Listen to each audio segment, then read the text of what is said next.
Hello guys, magandang araw at gusto ko lang kayong batiin ng Happy New Year. Nakarami ba kayo ng graham or ng salad?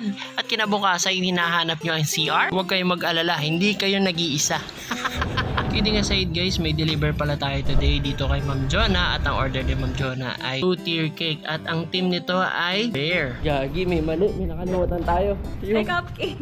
Cupcake siya, kakalimutan ni Mami. Papuntahan muna natin. Saan? Buti na lang guys at naalala ni Mrs. na yung cupcake pala ay nandun pa. Award talaga kung nagkataon. Nasa tayo. Ngayon gagawin namin guys. Atid muna namin si Bibi nung kila ante. Tapos saka kami magdi-deliver.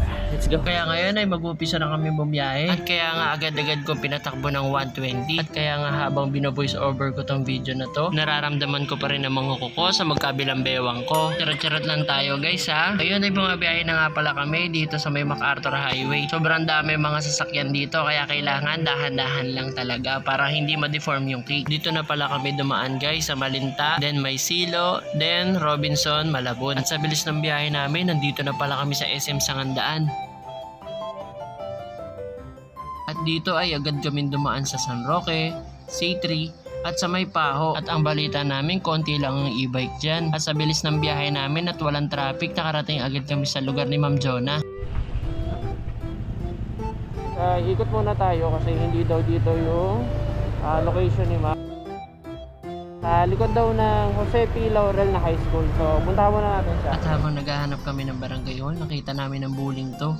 Sobrang cute. Na-miss ko sila bro. Shoutout sa'yo bro. Anyway guys, nandito na rin pala tayo sa location ni Ma'am Jonah. At agad din dumating si Ma'am Jonah. Alam ko, nagbablog ka. Magbablog ako eh. Ano? Let's go. So, nakapag-deliver na tayo ng cake kay Ma'am Jonah. Thank you Ma'am Jonah sa order ng cake. Let's go. Pauwi na tayo.